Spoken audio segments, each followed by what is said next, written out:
কুফরি ভানমারার তাবিজ, যে তাবিজগুলা শরীয়ত মোতাবেক না, যে ভানমারা তাবিজগুলা ইসলামিক মোতাবেক না, কুফরি টাইপের, শিরক টাইপের, সেইগুলাকে বলে কুফরি ভানমারা তাবিজ। আর এইগুলা বর্তমানে সবচেয়ে বেশি প্রচলিত, কারণ এখনকার যদি আপনি ইসলামিক নিয়মে কোনো কিছু করতে চান তাহলে সেই বিধান আপনি পালন করতে পারবেন না। তো শর্টকাট বিধান হচ্ছে আপনার কুফরি কাজ করে দেবেন, কাজ হয়ে যাবে। কিন্তু কুফরিটা তো সবাই করে না, যারা কুফরি করেন তারাই করবেন, ঠিক আছে? এটা কুফরি, সরাসরি কুফরি তাবিজ শুরুতেই বলে দিলাম। আর এটার কাজ মানে সাথে সাথে, কোনো মিস নাই, সাথে সাথে করার সাথে সাথে আপনার কাজ হয়ে যাবে। তো ভিউয়ার্স, যারা বিভিন্ন শত্রুর মাধ্যমে প্রতারিত হয়ে আছেন, সেই শত্রুরে তাবিজ কবুজের মাধ্যমে ভান মেরে বিছানায় ফেলাই দিতে চান, মেরে ফেলতে চান, এর জন্য বিভিন্ন কবিরাজ তান্ত্রিকের পিছিয়ে পিছিয়ে ঘুরতেছেন, কিন্তু বছর হয়ে গেছে কেউ কাজ করে দিতে পারেনি, তাদেরকে বলবো আপনি তার পিছিয়ে যাইতে হবে না, কোনো কবিরাজ তান্ত্রিকের পিছিয়ে যাইতে হবে না, নিজের ঘরে বসেই আপনি এই কাজটা করেন। যদি করার ইচ্ছা থাকে, যদি করার ইচ্ছা থাকে আপনি এই কাজটাই করেন, দেখেন কিভাবে আপনার কাজ হয়। তো ভিউয়ার্স, বর্তমানে বাংলাদেশে কবিরাজ তান্ত্রিকের অভাব নেই ভাই। কি বলবো, দুঃখের কথা, আমার ভিডিও আরেকজনের সাইরি ওই নিজে কবিরাজ হয়ে গেছে, আমার ভিডিও সাইরি আরেকজনের ছাড়তেছে, সাইরি গেছে ওই কবিরাজ। আপনাদের আমি কি দোষ দিব? এখন বর্তমানে মানে আসল নকল এটাই ভাগ করাই অনেক দেরি, মানে ঝামেলা হয়ে যাচ্ছে। তো তাই বলবো, আগে ভিডিওগুলো দেখবেন, দেখে কথাগুলো বুঝবেন, তারপরে অনুযায়ী কাজ করবেন। আগে কোনো কবিরাজের সঙ্গে যোগাযোগ করি তার মাধ্যমে যে কাজ করতে হবে এরকম কোনো কথা না, বা আমার সাথে যে কাজ করাইতে হবে আমার দিয়ে এরকম কোনো কথাও না। নিজের মানে নিজের অভিজ্ঞতা অনুযায়ী করবেন, না হলে পরের আলাপ পরে। আর হবে না কেন? সঠিক বিদ্যা সঠিক নিয়ম থাকলে কাজ হবে, কিন্তু আপনারা সঠিক বিদ্যা সঠিক নিয়মটাই নিতে পারেন না।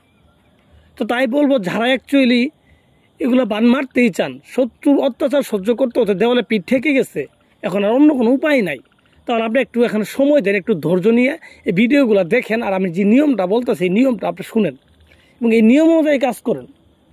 কারণ একটা মানুষের আর একটা মানুষের মারা, ভান মারা, এটা মুখ দিয়ে বললেন আর হয়ে গেলে এরকম না, বা একটা তুড়ি মারলাম হয়ে গেল এরকম না।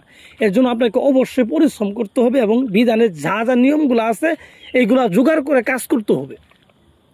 আপনি বলেন ভাই এটা তো কঠিন, ভাই কঠিন হইলে পরে তো আপনি সহজ হবে, মানুষের মারা এটা কি সহজ হবে? এটা তো অবশ্যই কঠিন হবে।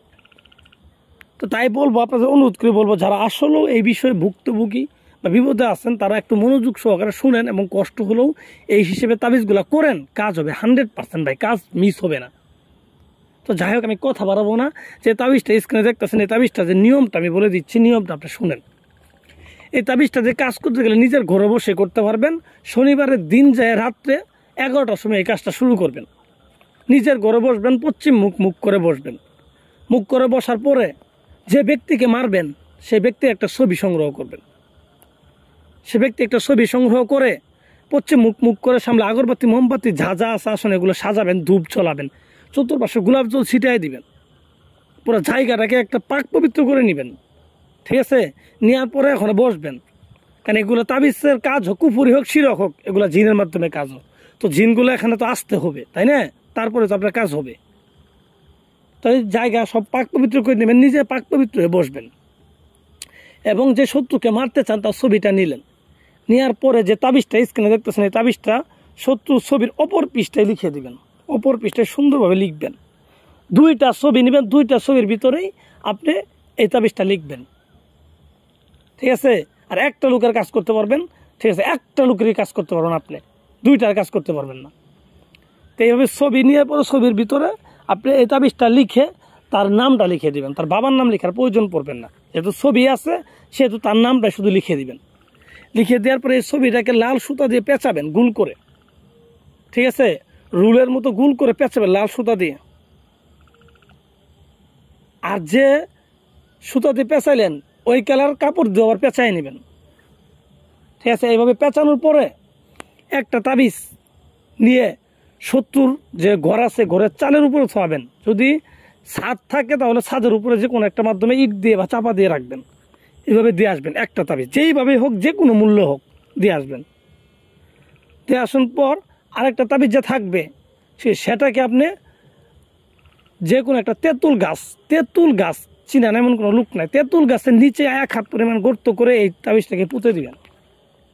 ঠিক আছে, পুঁতে দিয়ে সব বাড়িতে চলে আসবেন, 3টা দিন অপেক্ষা করবেন, দেখবেন কাজ ওকে।